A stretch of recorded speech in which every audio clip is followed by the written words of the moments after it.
Welcome to Uncontained, episode 191. I'm your host, Aaron Static Render, and on the show today, I catch up with past guest Karkaza, and they are working on getting a new album out right now. They were on literally 2 years ago to the show date, pretty much. Yeah, they were on Valentines weekend, and they're coming on back after Valentines. I don't know what it is about metal and love that go together so well, but it's working. It's working. So it's great catching up with these guys on the show.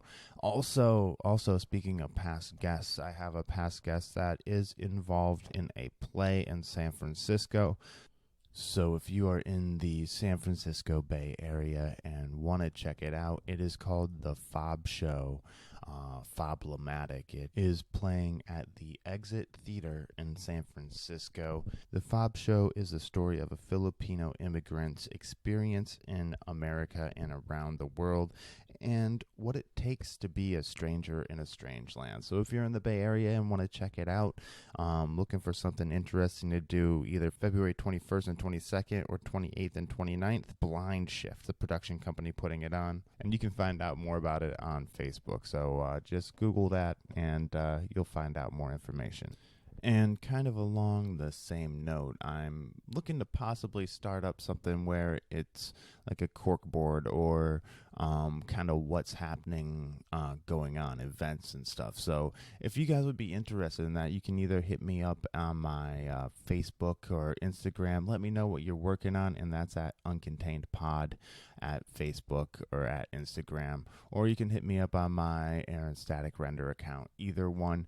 Just let me know what you're up to, and I will put it into the show. And if I get enough of a response, I'll start up a newsletter and get those out to people so you can know what's going on in your area. It doesn't have to be a national event. It can be local to you or local to me, and I'll help get the word out. So I kind of want to help support the entertainment community and people coming up a little bit more if I can. So if you got something going on, let me know, and I will try to get some of them on the air. And if, as I said, if I get a big enough response, I'll put them in a newsletter. So yeah, that moving forward. Let's get back to the show today. I sit back down with the band Karkaza, talk about the process of recording their new album that is going to be coming out possibly midsummer time. So they're currently in the about halfway done writing and getting ready to record it. So it was great catching up with these guys. So plug in those earbuds. This is how Karkaza lives uncontained. Okay, so I'm back here with Karkaza. They were on talking about their last release. Now you guys have been in the studio working to put out a new album. First of all, what have you guys been up to since I last talked to you? And then we'll jump into this album. Yeah, so we're writing new songs for the album. We're writing at a pretty fast rate, actually. And I don't know, we're writing with our mutual collaboration. We're all pitching in ideas for the songs that are coming together really well. Yeah, I'm actually pretty struck by how fast the new material is coming forth.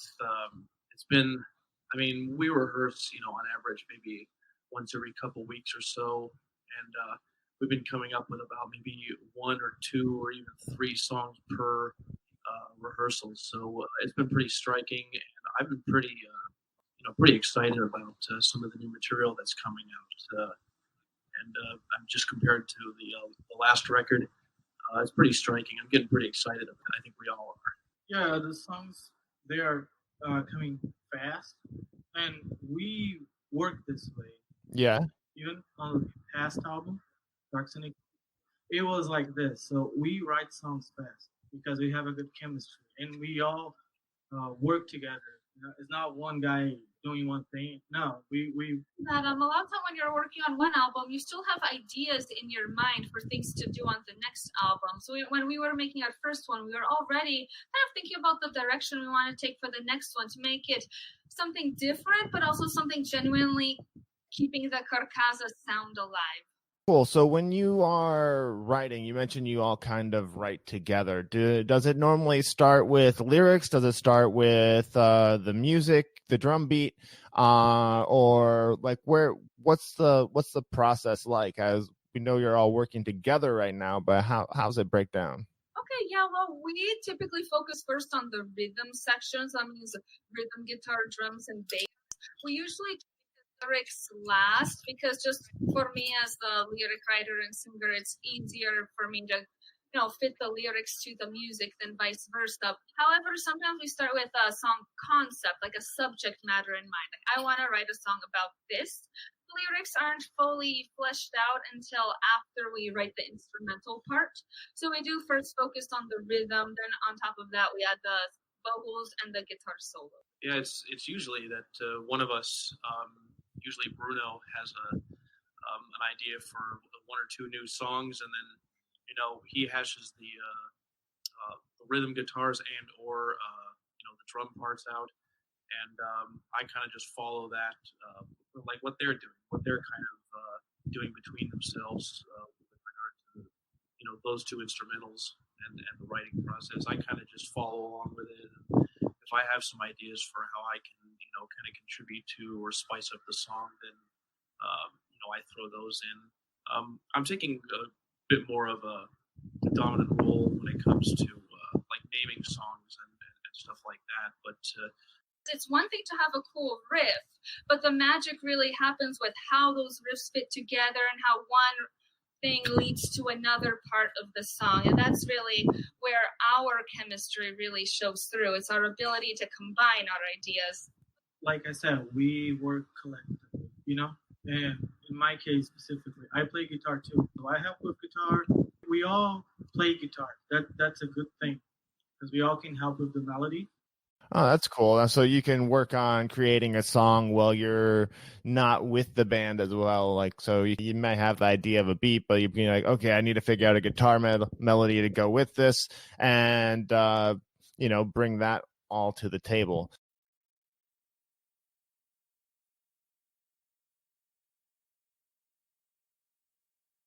Yeah, like sometimes I have a really cool riff idea, but then Bruno has an idea for a drum beat that fits it. So I end up editing my riff idea a little bit, but then at the end, the result is better than the sum of its parts. So basically, if I have a cool riff and Bruno has a cool beat, when we put them together, it's even better than the sum of its parts.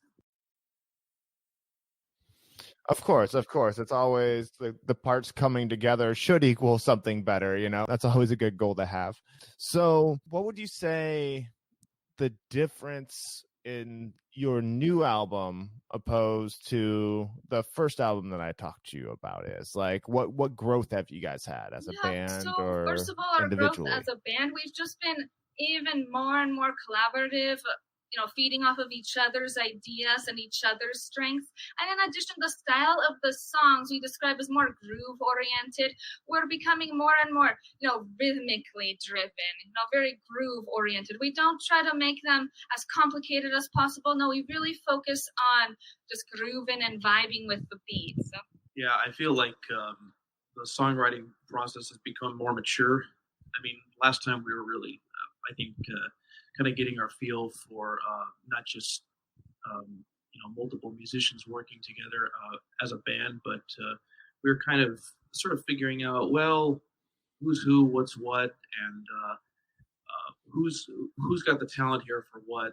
And as we matured a little bit as a band, each person kind of finds their own role, like oil and water find their own appropriate levels and so forth. And so whoever is kind of got the idea, the vision, or the initiative for it will do this part of the song or that part, and then we just kind of feel out, does this work together? Yay, no, whatever. And as that's happened, we've become just more confident and I guess a bit more bold too with like the structure and just the feel of the songs that we've written. So it's worked out pretty well. Yeah, it's a natural growth of a band, pretty much. More chemistry among us, more ideas because we play separately in our places, So we were bringing more ideas this time. Yeah. Natural growth of a good band.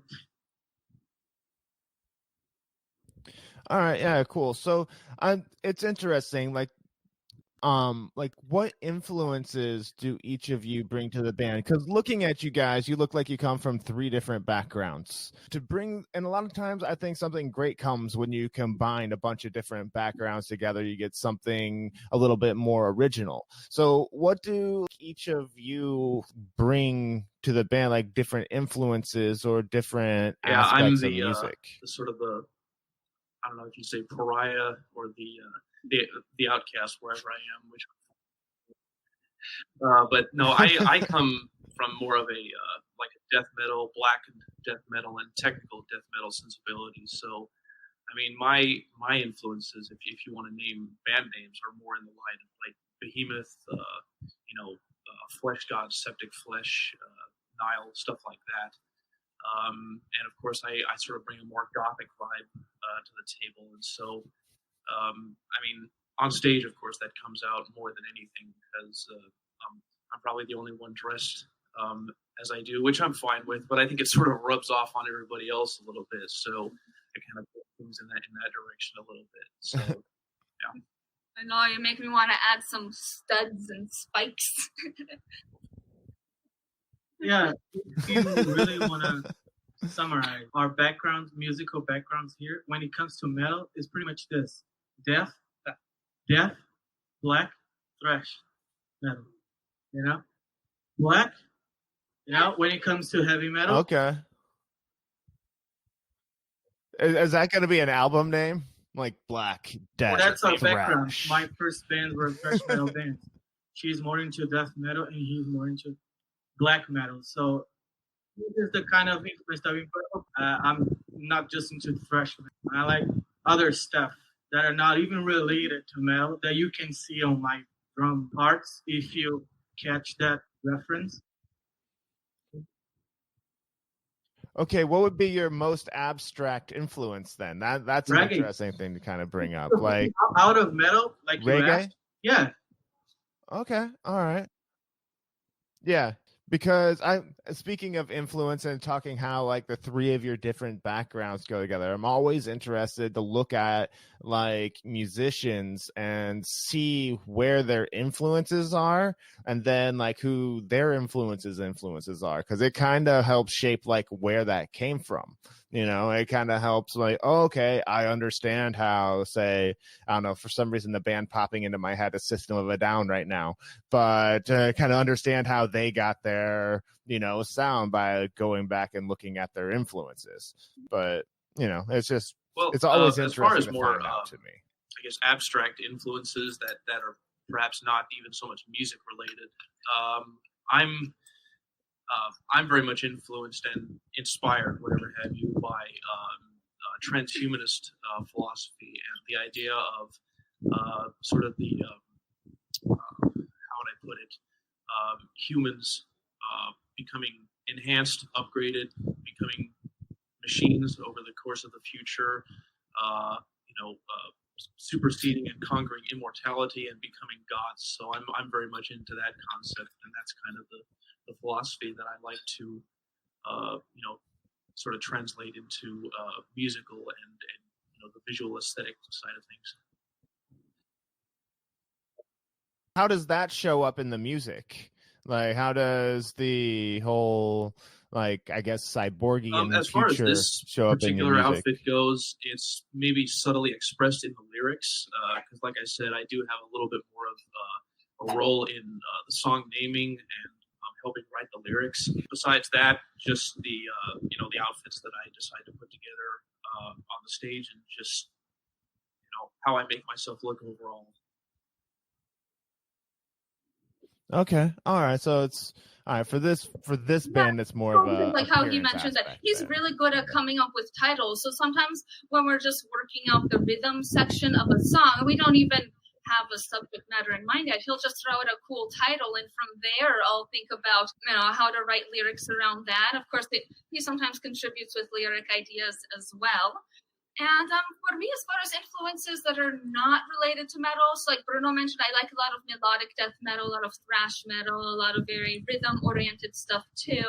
I also like classical music too. I can appreciate their melodies and harmonies. I also really, really like folk singers from my native country, Bulgaria, because those singers have such a way of a forward placement of their voices that allows them to project with so much power and freedom and flexibility. And they can get such enormous power out of their voices, yet it sounds so effortless. Unlike how you can hear a lot of American pop and rock singers, when they project, it sounds so strained and difficult. But when these folk singers from Bulgaria project, their voices just fly out. It's amazing. And they have so much flexibility to do with all these intricate ornamentations with it. So for me, as a metal singer, every metal singer has to think about how to preserve their voice, how to project in a way that is, safe and healthy for their voice. So just that style of singing was an influence on me to figure out how I can project and place my voice the best to not only be powerful, but also flexible and preserve my voice too.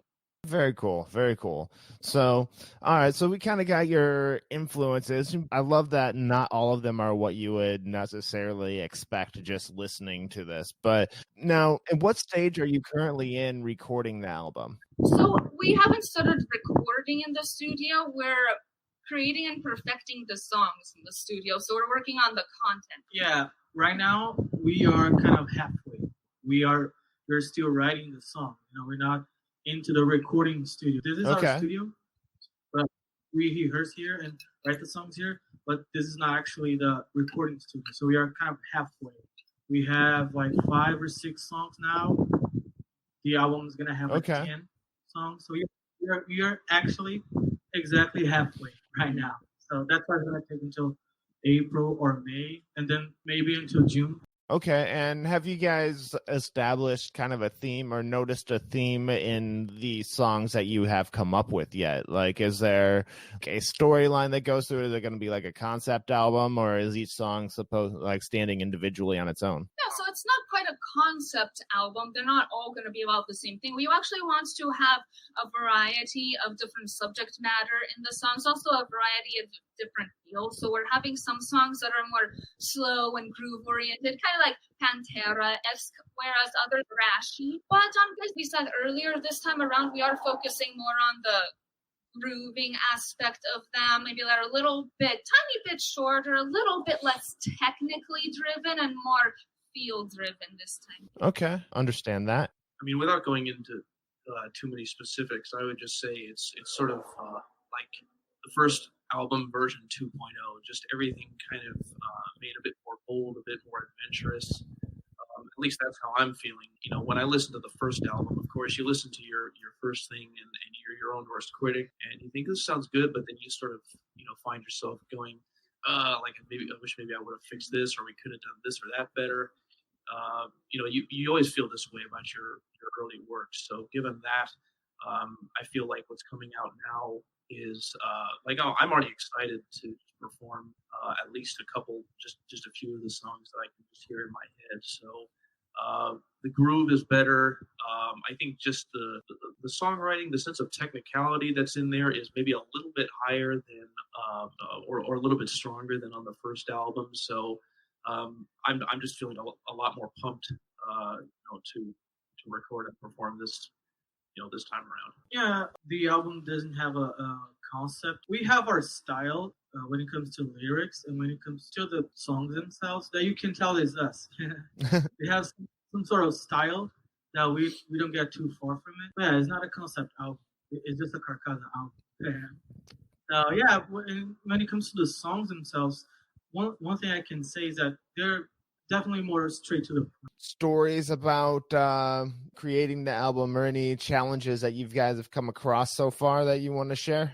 Yeah, so I mean, you asked a little bit about the challenges of putting songs together. I say the biggest one is sometimes you will by yourself come up with a riff that you think is really cool, but your bandmates either they might not like that riff or they might want to change it. Sometimes you get really attached to the thing you created by yourself, but being a group, you have to collaboratively make changes to that. Sometimes it can be hard to digest the fact that this thing needs to be changed. Sometimes you'll write a full song start to finish and present all the riffs, and they're saying, oh, this needs to go, that needs to change, and it can be hard to digest sometimes, but ultimately it is a better result. I think every band member has that challenge. You have to be willing to accept feedback. So that can be the challenge to work around. Do you do a majority rules type thing? Like if two members are like, I don't like that, we need to change it? Just sort of figure it out. I mean, there isn't a specific protocol like, oh, if we have an argument about a riff or a song, there isn't a specific protocol we follow to resolve it. Just sort of, I don't know, we just work around it. Everyone throws in their ideas here and there, and then it synthesizes into whatever it has to be. So yeah, it's a bit like a kid with his messy room, or just when you have a thing with a bunch of stencils and paints and whatever else laid out, and you're just making a mess of everything, and there's just chaos, there's bedlam, and you don't exactly know what you're doing, but your creative process is going. Your thoughts are free flowing. There's something happening there. You don't exactly know what. Trading ideas back and forth. Oh, this works, that works. Maybe, yeah, no. You go through a few different things, and then out of all this chaos, something interesting actually comes out, and it is almost completely different than what you actually set out to do, and you don't even remember what you set out to do once it's finally hashed out. So such as the creative process, I guess. All right, very cool, man. So Also, one thing about this, what they were saying, this is kind of natural in a band. They're saying, I need to leave this here. What they both said is natural in bands when you have to agree on things, and not always what you wanted to do is what is going to be on the record. Something normal. It's not a solo project. yeah, I just think it's useful to have that out there for bands that are maybe starting out or trying to get together and figure out how to make that dynamic work, to hear how other people actually deal with it. A learning experience in a way. we are a very collaborative band, but I have other friends who are in bands that work differently. In some of their bands, they have one band leader who just calls all the shots. They write everyone's part. They tell them exactly what to do. You're doing this, you're doing that. We just don't work that way. We work in a more collaborative way. So just whatever works for the band really depends on the type of band. Okay. All right. Well, it seems to be working for you guys. Now, I know, like in the past, I had you answer the 5 questions at the end of the show. So I am going to ask those again to you guys. And I want to make, like, if your answer changes, great. If it's the same thing, that's just consistency. And that's cool too. But with progressing as a band, you might have different answers to, let's say the first question is, what advice do you have people who are what advice do you have for people who are looking to either start a band or take their band to the next level? Yeah, to start a band, I mean, the most important thing is the band members, the other people who you find to work with you. Because, a lot of people, when they want to start a band, they do it because they have specific musical ideas they want to put out there. But you need to find people who are not only willing to gel with your ideas, willing to go with that, but who can also contribute. Because, I mean, ultimately, you want to use your band members to help you grow. Don't want to just stay stuck in the same place. So in our case, it's cool that we have some different backgrounds and perspectives. It can be challenging sometimes when we're, sometimes it can be hard to come to an agreement on how exactly to structure a song. But ultimately, for us, it does work out for the better. We have a way of using each other to help ourselves grow. So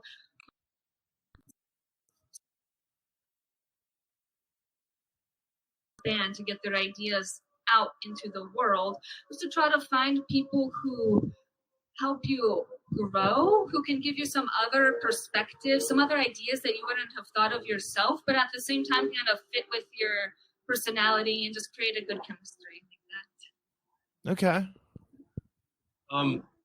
When I reflect on just what we've been doing and for how long we've been doing it, I find number one, of course, you got to be into what you're doing.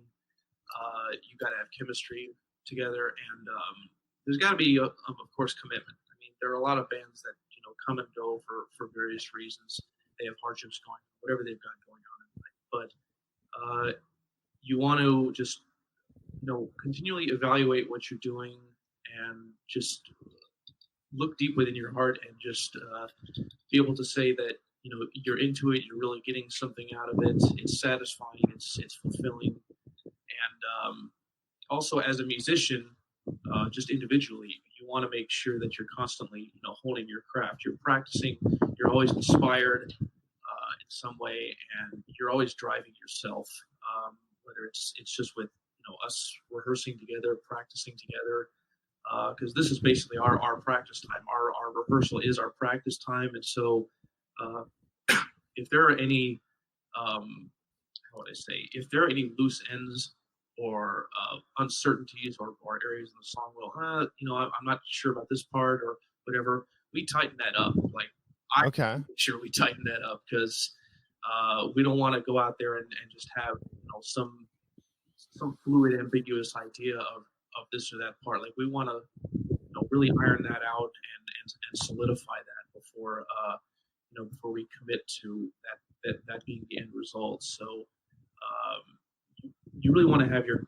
craft set in stone and not kind of wishy-washy about it, because if you've got that really set down, you're going to be more confident about it in the end, and you're going to feel much more confident when you're performing it too. You're going to really just be able to get down and rock out. All right, nice. Bruno? Yeah, you asked about advice for bands, guys wanting to start a band. I have two things to say. Know yourself musically and know the business that you are in. It's what I would say. So when I say know yourself musically, is because you don't want to start something and then a few years later finding yourself in a place that you don't like, doing something you don't like, you just did because nobody knows that you're there.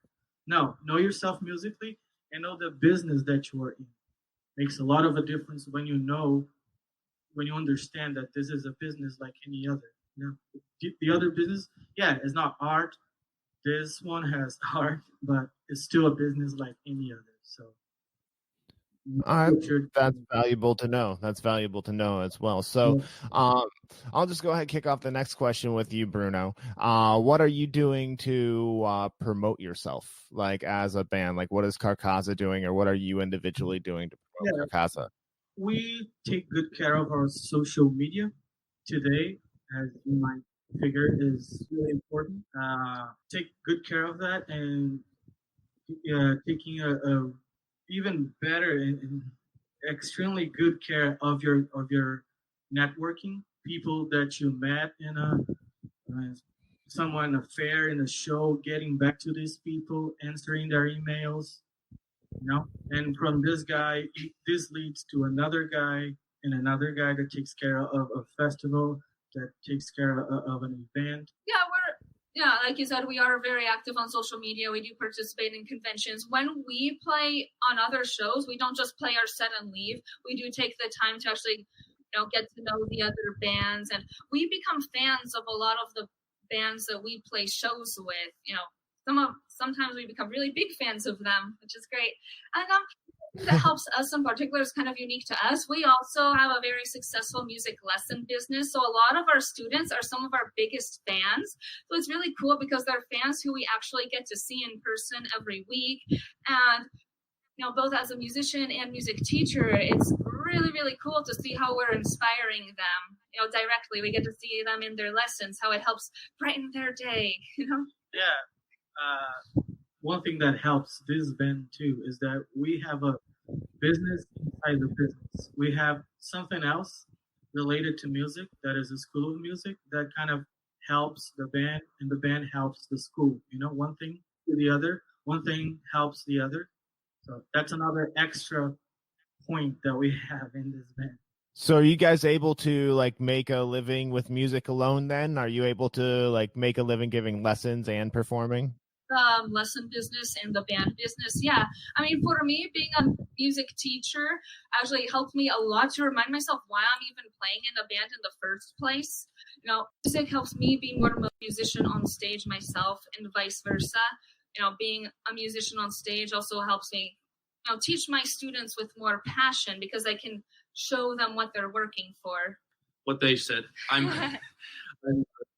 just about the most non-teaching person in the group. I can always give out tips, but they've got the reins when it comes to that business. Also, it's good because one thing is your fans on the other side of the fence that you talk to them a little bit after the show when we have a chance and everything. Another thing is your fan in the studio with you here, having a lesson with you next to you. So you have that feedback. They want to be like you. I am a drum idol for my students. She has a bunch Guitar of hero. She's a guitar hero for her students. So that keeps you in business, because fans, they go to the show, fine. But one thing is having fans with you every week, getting inspired by you and giving you this feedback in person. That's really cool. I bet, man. I bet. Like hearing how actually from the people that you're teaching, how you have actually affected them and stuff like that. I imagine that's pretty cool. It's cool. Our students are everything from little 5-year-old kids. We actually have some senior citizens taking guitar lessons with us, believe it or not. So it's cool. It gives them, something fun to do while they're retired. So are you teaching like the seniors like crunchy metal guitar? Or... a lot of them like more along the lines of like Townes Van Zandt or Bob Dylan kind of thing, but some of them metal songs and rock songs. Yeah, it's just with our students, it's whatever they want to learn. We help them learn that. Right on. I just had an image in my head of like a geriatric metal band in the formation. Yeah, that'll happen soon. Put down the walker, pick up the guitar, right? Exactly. Geritol for all. Yeah, the older ones, the little ones, they're all fun to teach.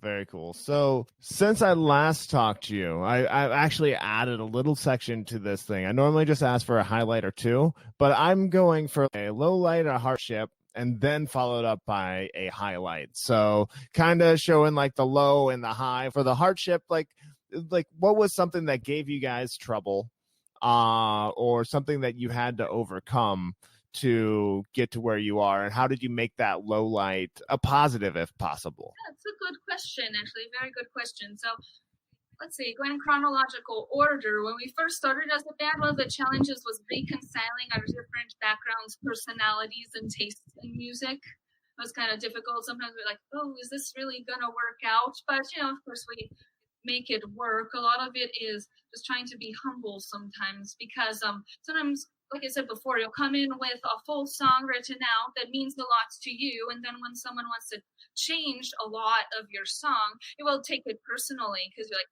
this is me expressing myself. So by you wanting to change it, it's like almost like a personal hit. So just learning how to not personally, do what's best for the song.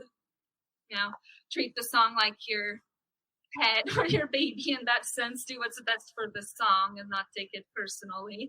Not let it escalate to one of those crazy band fights you hear about sometimes. We don't want to let it escalate to that point. We have a way of kind of keeping ourselves in check and not letting things escalate too far. Just be a little more objective, do what's best for the song, understand that it's not a personal hit if someone wants to change your riff or change your idea. It's about the song. So yeah, I was just curious, like, how do you separate yourself from that though? Like how do you separate your ego from like feedback, like from being hurt about your art? Literally imagine my mind in two separate rooms. Okay, interesting. Here's the room that's all emotional, and here's the room that's just thinking about the song. So I decide which room I'm opening at this moment. While you're working on a song, of course, it's better to open the room, step into the room that's just thinking objectively about the song, right? So yeah, I sometimes even like visually imagine those two different rooms. Have you heard of that expression, what is best for the company? Yeah. Is that you have to do what's best for the company. So yeah, sometimes this is my song, blah blah blah. But really, does it fit with everything? Liking or appreciating what you're doing, and on top of all this, is this good for the band? That's the question that you must have in your mind. And sometimes something could be awesome to you personally, but for the band, no. You're gonna get too far from the band's spirit. You gotta respect it. Briefly add to that is that sometimes you may come up with a song idea that is a good song just because your band doesn't be right for the band in that moment. So you have to also have to changes to it to make it fit the style that we're going for on the album. So. Also, compromise is key. That doesn't go everywhere, but there are plenty of times when just some riff or something in one of our songs, we might just be really kind of scrutinizing that part and just kind of really splitting hairs, and Bruno comes up with something, or I come up with something, and I'm just not quite feeling this, or we got to like work on this a little bit. And so one of us might feel really strongly about any given part, and but in the end, if it's not working, it all ends up working out in the end, because ultimately the stuff still sounds good. Anything else come to mind that you care to share that you have had to overcome? I'll just say one thing. Like when we were first becoming established, just in the very early works, it was more transportation and just who's where, and just finding out where are we going to practice, and at what time is everybody going to be involved. Just because not so much with me, but their living situations were, of course, a little bit more up in the air, moving around a little bit, and so I was playing taxi a little bit more. I still do now. To be honest, I did today. And I'm the driver to and from shows half the time, which I'm okay with. Except for when Oscar doesn't yeah, except for when we've got our own drivers. Not anymore. Well, I used to. So, yeah, sometimes just like location, who's where, and like how are we going to get everybody together consistently in a designated, practicing space was what we were kind of working out early on. But we've pretty much like established all that. Yeah, but I like to add, as far as the practice space, that's where it helps to be a music teacher, because we practice in our teaching studio, so that we're very lucky we don't have to practice in someone's garage, and we also don't have to pay to book space and compete and all of that. Yeah. But we just teach in our lesson studio, and we store our equipment there, so that helps a lot. And then one thing that came to mind early on, it was kind of hard for us to find the right audience, because at first we got signed with this booking agency who had booked us on a lot of hip hop shows. So okay. But we were the only metal band. The rest were hip hop artists. So that was kind of weird. Sometimes we would go on to just like very random sounding shows, sometimes freak shows, sometimes hip hop shows. So then just in the last year or so, we got a good rhythm going, and we got in touch with some good booking agents who can put us on actual metal shows with other metal bands in venues where our music sounds good, because not restaurants and such can handle metal acoustics. So the audience and finding the people to work with to get us on the shows that we want to be on. Yeah, this is the kind of thing that happens when you start. When you're starting as a band, yes, this will happen, because you're gonna have a few offers from different people that have nothing to do with heavy metal or rock itself. So, but you want to play, you want to move forward, and you end up going these weird places. But yeah, this is you trying to establish your brand, pretty much your name. But once you get into a certain point, everybody understands who you are. Then there you go. You're fine, but that takes time. Not overnight. No, that takes 1 or 2 years to establish yourself in the industry. Very cool. Just remember when you're starting out and you're kind of building your sort of musical resume like this, them that has gets.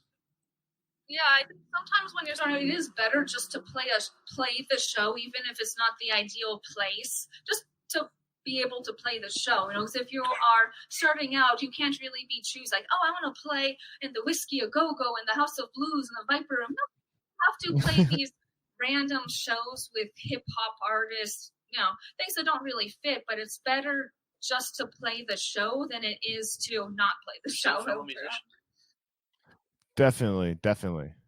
Might not be the audience that you love to play for, but that's true. And there's a lot of musical bleed over in what people like, as you guys have shown, like from liking metal to reggae to folk music. One person at a hip hop show may also love metal, so you might have gained a fan there. So let's move on to the highlight part of the question. What would be a highlight that you care to share with the Uncontained audience? That's a good one. Well, overall, sometimes I just get really extra excited on stage at certain shows. Just those moments when I can lead the whole audience into a mutual victory chant. There's moments nice. Here and there, and I can tell that I have the whole audience in this victory march chant with me. That's pretty cool. Well, for me, it's every time I don't have to concentrate so much on playing the song, where I've got that and I can just, we've got a really heavy part, and I can just really rock out to it. Like, it's really groovy, it's really rhythmically charged, and I can just rock out to that, get down and dirty, head banging and whatnot. Those are always the highlights of the shows for me. Perfect. Yeah, for me is the show too. Actually, if you ask any band, they're probably gonna tell you this is the show. You work for the show, you release albums for the show, because the highlight of this business is the show. Because recording is not fun. Recording is work. There's work to get the album done. What is fun is the show. So yeah, the highlight is playing live for your audience, and that energy, that is the highlight. Awesome, guys. Awesome. Thanks for sharing that. I got a couple more questions for you here, and then get back to writing that album. So when you are performing, since the show is a highlight to all of you, is there something in your performance that you want people to remember and take away from what they just witnessed? Like, do you have anything that you want your audience to feel or remember? Yeah, so I like to play with a sense of freedom and power. It's hard to describe exactly what I mean by freedom and power, but it's just something that you feel, Like I said, when I get the audience in that big victory chant with me, like, yeah, Karkaza, yeah. I can tell the audience is also feeling the power, and they're feeling the freedom to express themselves and be themselves and do whatever the hell they want in that venue. So, it's just that sense of freedom and power is what I want to transmit to the audience. Nice. Well, for me, it's just a really sort of dark, non-spoken aggression that I'm trying to channel, because, like I think I've said, my early influences were like early Slipknot, Iowa era Slipknot, and more really as of the 2010s Behemoth. So the kind of thing where you may or may not be doing vocals, but with your instrument, you're just, like I said, getting down and dirty, and you're just really rocking out hard. And of course, with the right look, just channeling that very dark sort of death black metal-esque aggression on stage. Not just rocking out like you're having a party or like you're a rock band, but really getting like serious about it. I want them to to feel that power and that aggression. Like it's got to have have an impact. Perfect. Yeah, we are there to have fun as much as they are there to have fun. Pretty much. We are there to have fun playing, and they are there to have fun watching us play and jumping around, headbanging. So yeah, I just want to have a fun night, and see them with merch. I see them with merch. Nice. I see you guys have Karkaza water bottles right there that you've been drinking down to. T-shirts too. We have T-shirts, the water bottles, and of course the CDs if you come to our shows. And they keep the water cold too. They keep the water cold in the middle of the summer. They're very well designed. The only other word I was looking for that I'd add to that is drama. I like to go for drama on stage. Like if I were in the audience, I would want to at some point in the show get a sense of goosebumps on my neck and on my back. Like, whoa, this really hit me like at my core for a moment there. I feel like if I personally as a musician, and or we can deliver that to you, then we've done our job. Perfect. All right. So I have one final question for you. But before I get to that question, we mentioned merch. Where can people get your merch? Where can people find you? What's your corner of the internet, and when and where can people hear this new album when it comes out? So yeah, on our website you can find the store, in person, in the show, and the album when it comes out, it goes straight to Spotify, iTunes, iHeart, Deezer, Amazon Music. So it goes straight to the platforms. Pretty much anywhere that you can hear music online, you can hear. Anywhere. All right, perfect. So, and if you guys send me, like, obviously Karkaza.com, I can get that in the show notes. But if you send me your social media and everything like that, I'll include that in the show notes so people can get a hold of you guys as well. So I have that one final question for you. It's the title question of the show. How do you live uncontained? Okay, so, despite the fact that we know that between our performing, recording, writing music, and me and Bruno's case, the teaching of music, it's a lot of work that goes into this, and not all of it is that fun, enjoyable, lighthearted kind of stuff. Sometimes you really get down with really hard work and hard feelings. But despite all of that, we keep going. Yet, because you work with music, there are always going to be people telling you, hey, when are you going to get a real job? You don't have a real job. You say, I have a giant scorpion on my arm. I can't get an office job, dude. Actually, I love talking about this tattoo, by the way. I actually got this, a giant scorpion on my forearm. Yeah, I see that. Yeah, to commemorate the fact that, by the way, I got this scorpion even before we made it the logo. We made it the logo after everyone thought it was cool. So I got it to commemorate the fact that I strongly believe with every piece of my being that it is never worth it to sell out what you really want and need in your own life for a promise of security. Never sell out what you really need to do for yourself in order just to get safety and security. No, because there is no safety even in living a life that doesn't fulfill you when you're doing things that you do not like and do not want to do.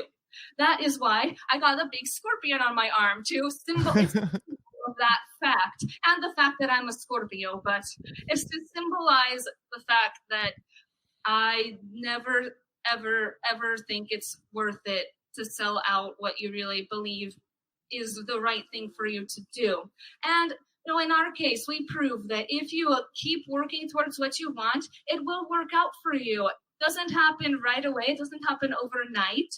It took a long time for our band to get off the ground, also for our music lesson business to get off the ground. That also had a pretty rough start. Many times we were wanting to quit, and our friends and family were telling us we should do something else. But I knew in my heart that it was the right thing for me to do. So here we kept on going, and now we're making a comfortable living. We love our lives, and we love what we do, and we love telling people about how to get there too. And that's how I live uncontained. Perfect. Well, I'll tell you, I got to do this now, or else it's never going to happen. And so I just committed myself to it, full blown, full steam ahead.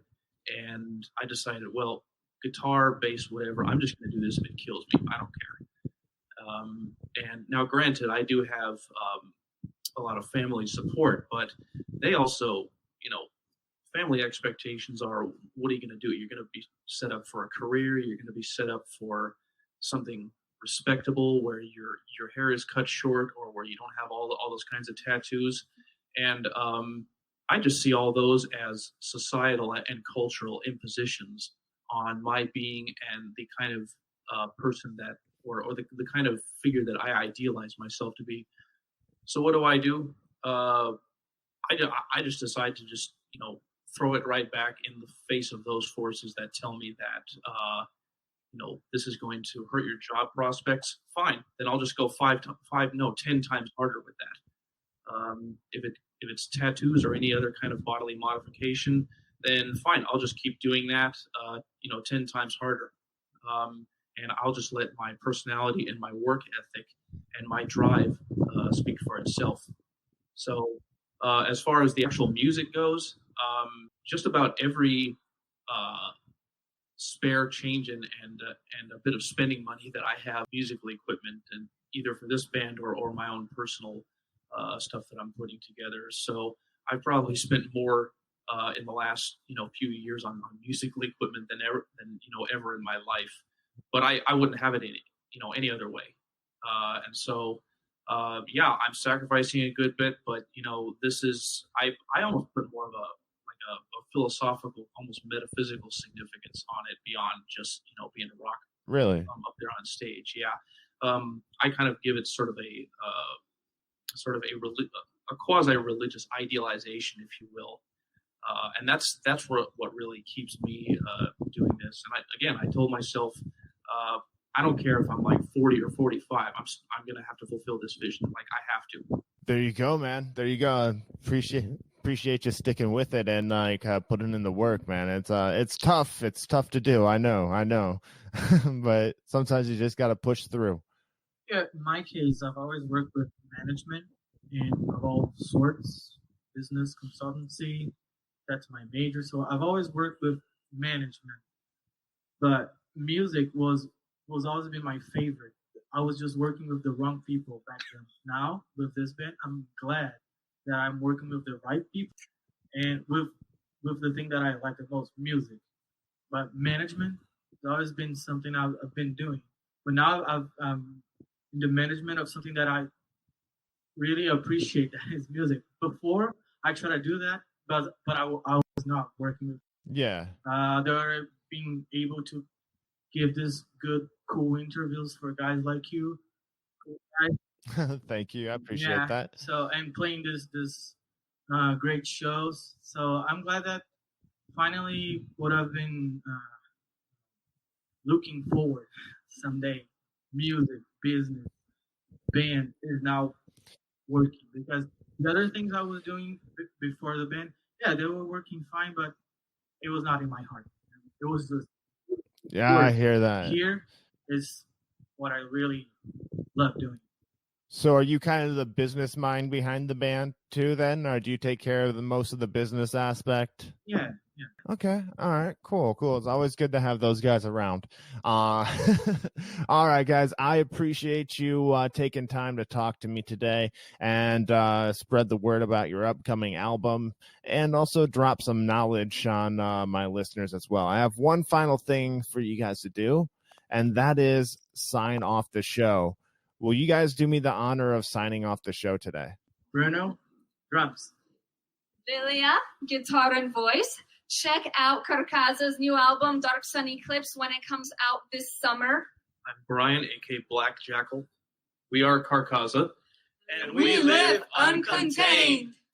And that does it for another episode of Uncontained. Thank you for listening, and it was great catching up with the guys from Karkaza, and I'm looking forward to that new album coming out, so keep an ear open for it. I'll keep you posted when it hits the internets and is available for you to listen to. So please check it out. Karkaza, thank you for coming on. Thank you guys for listening. And if you want to help support the show, please do a couple simple things for me. One, in your podcast player of choice, please click that subscribe button and you will magically get new episodes of Uncontained when they are posted, and get that notification and be ready to listen whenever. And then at uncontainedpod.com, please, if you're doing any Amazon shopping or anything like that, click that Amazon banner at the top of the page and help support the show. I appreciate you guys listening, and until next time, live uncontained.